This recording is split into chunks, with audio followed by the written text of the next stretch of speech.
pakibalita tayo kung ano ang latest nga ba dun sa nangyari sa paglubog ng Roro sa Basilan. Ayan. At yung sa West Philippine Sea, sa Scarborough. Admiral Gabansar, magandang umaga po sa inyo, Admiral. Good morning po, Sir Lakay Dayo. Good morning po, Ma'am Malo. Ayan, si Sister L po ang kasama natin, Admiral Sir. At Good morning, Admiral Gaban. Good morning po. Deo lang, Sir. O, pwede ring Mayor. Ayan. Mayor ng Star City. Ayan, medyo Sir, ako po yung batang kasama ni Admiralista nung araw. Delayed Admiral Ruben. O, tama, naalala ko na. Oo, tignan mo nga naman nung reporter tayo, nagko-cover tayo dyan sa Coast Guard at the Philippine Navy. Andyan si Admiral Ruben Lista na naging commandant din ng Coast Guard. Parang gusto ko yung sabihin, batang kasama. Parang gusto sabihin ni Admiral Gaban na, Lakay, medyo may edad na tayo. Veterano na po. Ikaw, yung dila mo, Admiral, parang sinasabi mo matanda ako sa'yo. Sir, mature lang po. Veteran lang daw, Lakay. Anyway, kidding aside, Admiral Gaban, sir. So ano po ang latest? Ayan, 18 nga po ba o 19 yung casualties dun po sa lumubog na Roro dun sa Basilan, sir? Ano po update natin? Hindi po yung casualty. Yung bagong data natin, validated data, originally yung number of passengers ay 332, which is below the maximum passenger capacity of 352. Yung 332, 317 ang number ngayon. I-explain ko lang. Nung nag-validate tayo with the shipping company, mayroong 14 na nagpa-rebook, so hindi sumakay. At mayroong isa na disgrasya, so hindi rin po sumakay. So mayroong 15 out of 332 na originally nasa manifest na hindi po sumakay. So 317 po yung pasaherong sakay, 27 pa rin yung crew. 18 po yung casualty natin, 316 yung survivors, and 10 yung missing na patuloy po natin pinaghaharap. So in short, Admiral Gaban, sir, niroll natin yung issue na baka nagkaroon ng overloading. Wala pong overloading, Wala overloading, sir. Sa datos po na hawak natin, hindi naman po siya sobra doon sa maximum passenger capacity. May 35 pa po na slots na bakante. So Admiral Gaban, sir, kumusta po ang ongoing na search and rescue operation natin dun po sa 10 pang missing?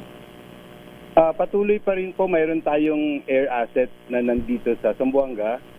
Nagpadala tayo kahapon ng eroplano dito. Then patuloy pa rin yung surface search. Mayroong 5 assets ng Coast Guard na patuloy na nagkakandak ng surface search. Yung Philippine Navy, yung Philippine National Police through their Maritime Group, yung Provincial Disaster Management Office ng Basilan, yung local government unit, even coastal communities, tulong-tulong po lahat dito. Maganda po yung naging response dito kasi tulong-tulong po lahat. Tuloy-tuloy po. Pero mabanggit ko lang din po, Sir Deo. Yes, sir. Dahil yung kinalubugan ay 76 meters, malalim po siya. Magpapadala po tayo ng technical divers today. Papaliparin po natin sa Manila yung ating mga technical divers para matingnan po natin sa ilalim kung nandun po yung 10. We will not leave a stone unturned sa ating search and rescue operation. Admiral Gaban, sir, yung ship po ba, yung Roro po ba ay na-check na natin yung mismong loob niya kasi lumubog po yung kalahati niya. So yung na-check na po ba kung nandun pa sila sa ilalim? Yun po yung ating gagawin. Sisisirin ngayon. Sisisirin, okay pa. Pasisirin po natin. Ayan, Admiral, sir, hindi naman daw Alon. Maalon. Totoo ba, ano yung sinasabi nga parang tipong may Bermuda Triangle diyan na parang humihigop daw na ng barko. Parang sa Batanes meron kayong tinatawag sa Balintang Channel ba 'yun na Admiral na yung controversial na Bermuda Triangle sa pagitan ng Cuba at Florida. May iniiwasan silang ganyan sa mga maritime, Admiral Sir. Tama po ba 'yun? May mga lugar nga ba sa dagat na parang humihigop? Humihigop, Ayan. parang yung tubig Oo. pa, Palubog. Totoo po yan, Sir Oh, Teo. Yung lugar po na yan, may ako naging kapitan din po ng barko natin sa Coast Guard. Yes, sir. May mga areas po na mayroong phenomenon na tinatawag nating squall, yung biglang lumalakas Squall. yung hangin at saka yung alon lumalaki bigla. Mhm. Yung area po na yan, Pilas Island, Balok Island, na may Maluso sa part na yan ng Basilan, ay mayroon pong ganyan nangyayari. Mm. Hindi po siya napipredict kung kailan nangyayari. Pero mayroon po, in the past may mga nangyayaring ganyan po. Anong tawag, Admiral Gaban, sir? Squall? Squall, opo. Squall. At Parang biglang masama yung panahon. aha. Malakas yung kuryente, malakas yung alon, malakas yung hangin. Aha. At Bigla-bigla lang na dumadating yun. at parang ipo-ipo daw na umiikot na pailalim yung current, ganun po ba 'yan? Yung alon biglang lumalaki, malakas yung kuryente, tapos yung hangin ay ganun din po. Tapos nawawala din siya. Ayun. Oh. So may posibilidad na ganito ang nangyari sa Pwede rin po, Roro. pero Sir Deo, sa ngayon po ayaw po namin yes sir. Okay. we will be conducting a thorough investigation Opo. po sa insidente na ito. Sa ngayon, nakafocus tayo sa search and rescue. Yung missing, ang treatment po natin ay buhay sila. Buhay pa. So, hindi po tayo nag-shift to search and retrieval. Search and rescue pa rin po tayo. Pero we will add another capability, yung technical divers natin, papadala na rin po natin. Kumusta ang seaworthiness nung barko Barko po. Roro, Admiral sir? Itong MV3 siya. Valid po lahat ng certificates niya. Yung kanyang ship safety certificate ay valid hanggang October 2026.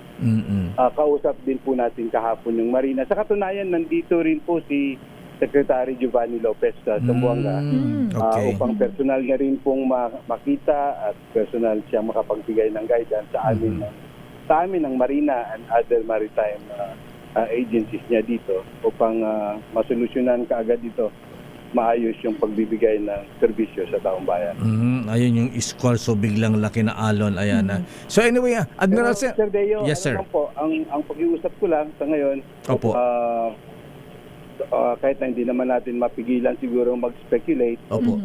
umasa po ang lahat na gagawin po ng Philippine Coast Guard, 10 ng aming mga kasamahan sa DOTR, ang lahat upang malaman natin kung ano talaga yung naging cause Reason. ng insidente na ito. Yung Transparent po kami at bibilisan po namin yung investigation. yes sir. Ayan. At isa pang issue, Admiral sir, yung lubog na barko naman dun sa may Scarborough Shoal, missing pa raw po yung kapitan at ilang tripulante yata. Opo, 21 po na Filipino crew ang lula nung MV Devon Bay. Sila po ay na aksidente at lumubog. Na-rescue po sila. Ang ginawa po ng Philippine Coast Guard doon, nung na-receive namin yung distress call noong January 25, agad po kaming nag-dispatch. Protocol po natin yan sa International Aeronautical Maritime Search and Rescue Manual. Yun po yung mechanism na sinusunod po natin pagka may foreign flag vessel na involved or yung area po ay nasa exclusive economic zone or sa high seas. Nag-dispatch po tayo kaagad ng distress call sa mga MRTCs, yung mga Maritime Rescue Coordinating Centers sa region around South China Sea. At narinig din po yun, na-receive din po yun ng Hong Kong Maritime Search and Rescue Coordinating Center. At yung China Coast Guard, Ayan. dahil ang bottom line naman, pag Coast Guard ka, talagang saving lives. Opo. yung iyong ginagawa. At saka responsibilidad po talaga ng lahat ng marino. Nasa law of the sea po yan. So, rescue po nila yung naka-recover sila o rescue ng 17 Filipino crew. Ngunit sa 17 na yon, 15 po yung buhay. Mayroon pong dalawang namatay. Hindi po sinwerte. Ayan. So, pasalamat din pala tayo sa Chinese Coast Guard Admiral Gaban, sir. Klaruhin ko lang din po, Sir Deo. Yes, sir. Sa larangan po kasi ng search and rescue, universal na obligation po ng lahat ng bansa. So, pag mga ganyang sitwasyon, yung mga komplikadong usapin, bawat sa teritoryo, mga jurisdiction, parang set aside muna dahil mas mahalaga yung buhay ng tao kaysa yung ibang issue po. Admiral Wala po kaming direktang pakikipag-ugnayan sa China Coast Guard sa nangyari na yan sa pag-organize ng rescue. Ang Hong Kong Maritime Rescue Coordinating Center po ang kausap ng Philippine Coast Guard in our capacity as the Manila Maritime Rescue Coordinating Center din. So parang dual personality po yung Coast Guard na nangyari sa sitwasyon. Ayan, galing. Admiral Gaban, sir, maraming salamat po at siguro mamaya o bukas hingi po may na update mula po sa inyong tanggapan, sir. Thank you and good morning. Admiral. Good morning. Opo.